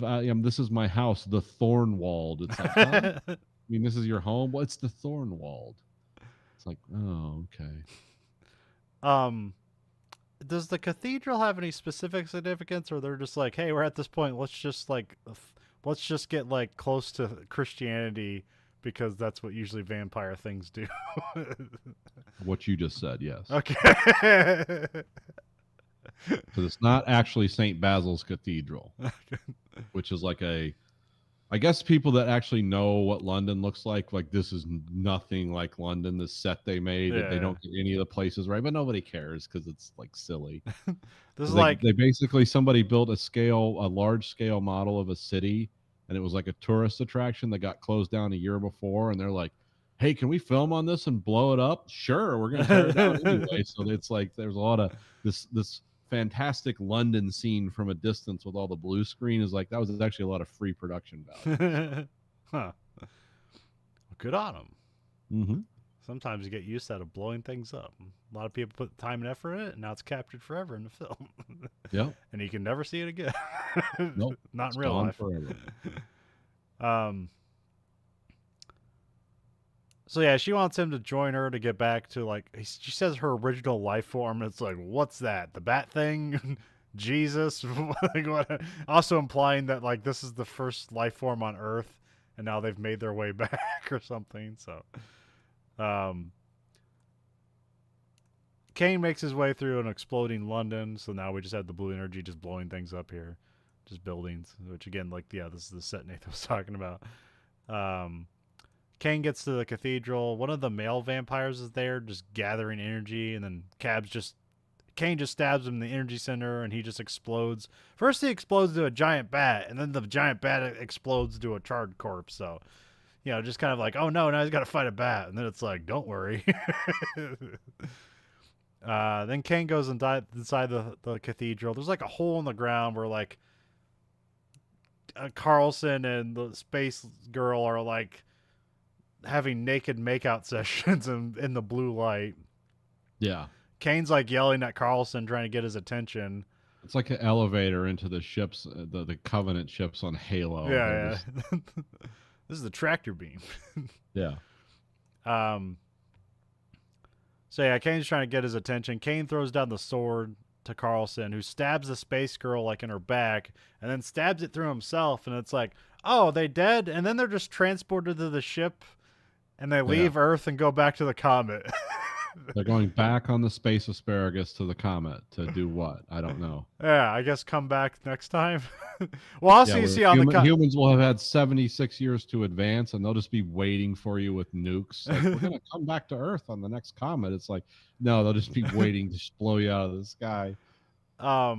We also see like they cut to the ship, and they're kind of like they're in the blue beam on the ship now, kind of spinning a circle, and you see crystals of like children there. So it's like, oh, they've created new life. I guess that's how they create life forms, is they pull it off a planet and then make babies with it. Yes, the ending of 2001 actually makes sense compared to this. Yeah, credits. And they're basically here we got the what sounds like the NFL film score, like dun dun dun dun dun dun dun. Troy Aikman with 5 yards to go. So yeah, that's Lifeforce, a very weird, interesting movie. Yeah, it's the strangest thing you'll see. That's actually fun and worth watching. Now I was trying to pin down because I was trying to think. Okay, there's script problems. There's some editing problems. Apparently there's money problems. But I feel like one of my theories is like, Nathan? Do you think this movie would have been successful had it had a bigger named cast to it? No. Okay. Because this movie would have been successful if it had better scripting and maybe a different style of directing, and stayed more focused on there's like 3 cool elements going on right from the start. Yeah. Space vampires, kind of a sci-fi fiction, and what's the life cycle of these creatures. This worked in Alien. that you've done this before, literally. Yeah. But then we have to throw sex and just weird. I mean, Some you can still do that, but you just need to like follow up on it with some making sense. It has to pay off. Yeah. That's the thing. It has to pay, and then nothing. That's the biggest problem with this movie is the buzzword is payoff, as in nothing does. It manages to maintain a level of quality.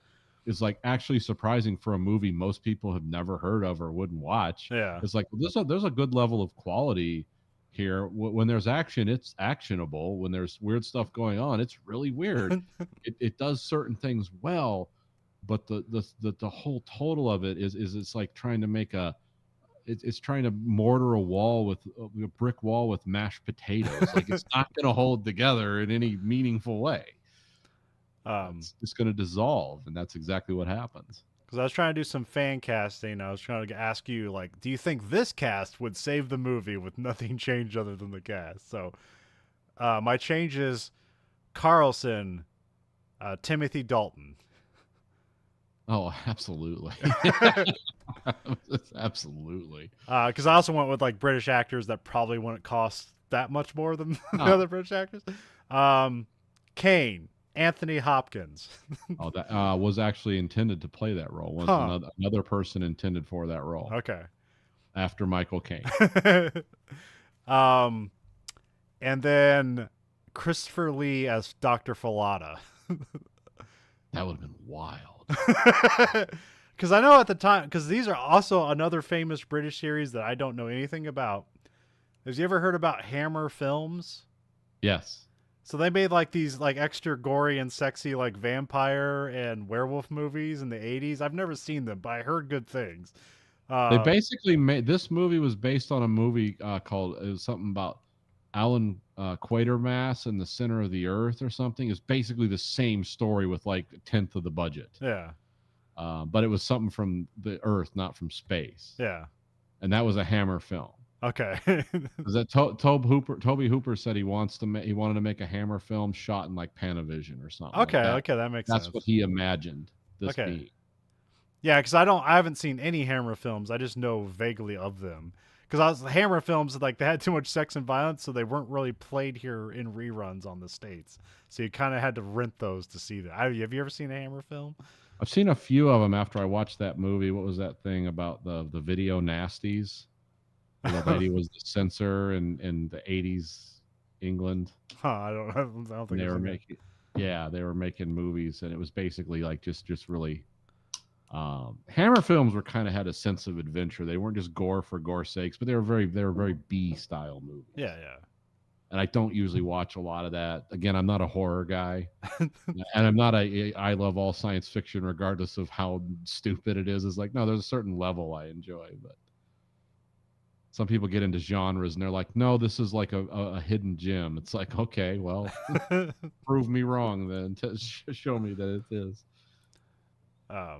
So yeah, I was just trying to imagine like if this had like a more recognizable cast, would have made a better movie. It's like maybe it may have been a more interesting, watchable movie, but it wouldn't be a better movie. So they need a more coherent script, in my opinion. The cast would have been cool. Yeah. I would love to see Anthony Hopkins doing some of this dialogue. Yeah, that would be. I'm a voyeur. Yeah, that would be excellent. No, you don't understand. I'm a voyeur. So please take me away. Or however he would do it. He has that amazing way of doing dialogue where it's like. And Timothy Dalton, who's somebody who's just made to play an evil character, would be an interesting duplicitous character who's like he's your hero and your villain at the same time. Yeah, he could carry it off totally. 80s Timothy Dalton, yeah. Absolutely. Well, we're sending a probe to space, to intercept the Halley Comet. Yeah. Containing the supercut of the scenes from the imperfect collection that is the Verhoeven Effect. Nathan, what scene from this movie are we chucking into space? I can't do it. I don't. There's like 4 different movies. Do you want to just do the opening, or you want to do like the Huskins? I mean, here's the thing. Yes, absolutely, you could do the opening, or you could do the last 3 minutes of the film, and it would kind of say the same thing. Okay, let's go with the opening because it was the most cinematic. Yeah. If the purpose of this film is just to be entertained, no matter how many brain cells are actually working at the moment, opening scene for sure. I mean, it is interesting. It is a because I doubt it was shot in order or anything. Oh, maybe it was, but it does feel No. like it does feel like a movie that was like as the movie goes on, it continually runs out of budget. Oh, yeah, definitely. When they were doing the wire work for the spacesuit scenes, that took 30 days of different types of shooting, and some days they got exactly 1 minute of usable footage. Yeah. And because that's the first reason they shut down production. The actors were like, "Fuck this," because that it was. I guess the whole thing was miserable. And they say Toby Hooper was really erratic on set, but then some days he would be the most productive director they worked with. So it was strange. It was like, what's his mood gonna be like? What's he doing? You can also find us on Letterboxd, the username VHE. So 1 out of 5 stars. What does Lifeforce get? Lifeforce is getting a solid 2 for entertainment value, but I'm gonna have to deduct 3 stars for what? Why is the story going in this direction? And don't get me wrong, it's not total B movie camp where it's just like, oh, we're just like aborting the script mid movie and changing it. Like, it doesn't quite do that weird stuff, but it does lack a coherence as to why we're going from A to B to C. It's like, why is this changing this much and what's going on? But all the scenes are like fun to follow. Yeah. And and the movie, like, when it's exciting and when it's fun, it is actually that. It's not like, oh, finally a relief. It's like there's a level of quality here, but it's not like a B movie that's punching above its weight. It's like, no, this was a very expensive movie for the time with a first class production. Well, when its budget wasn't being taken away, that really just doesn't deliver, mainly based on just the incoherence of the story. But it's fun to watch. Also interesting, there was a video game that came out a year later called Lifeforce. Nice. I didn't know that. NES video game. Basically, you're in a spaceship shooting weird alien stuff that comes at you. Okay. And weirdly enough, in Japan, it was called Salamander. Cool. Also, I don't know if you remember the Gradius games, but it was kind of like that. I do. I remember those. So where are we at now? Okay. Oh, yeah. You can find us at verhoeveneffect.com. There you can rate our podcast. Wait, no. Yeah, can you rate our podcast there? No, we have listener support there. You can support us. That's listener support. You can support us at a monthly stipend of 99 cents, $4.99, or $9.99. You cancel anytime. You can rate our podcast on whatever platform of your choice. You can rate us whatever you want. The algorithm only listens to the highest rating. Remember, you control the algorithm. The algorithm doesn't control you. You can find us at Twitter at Verhoeven Effect. You can find us at Blue Sky Social at Verhoeven Effect. You can find us on Facebook at Verhoeven Effect. And you can find us on YouTube at American Greed Factory and watch both this and that show live and unedited. So for the Verhoeven Effect podcast, I'm Conlon. And I'm Nathan. Goodbye, America.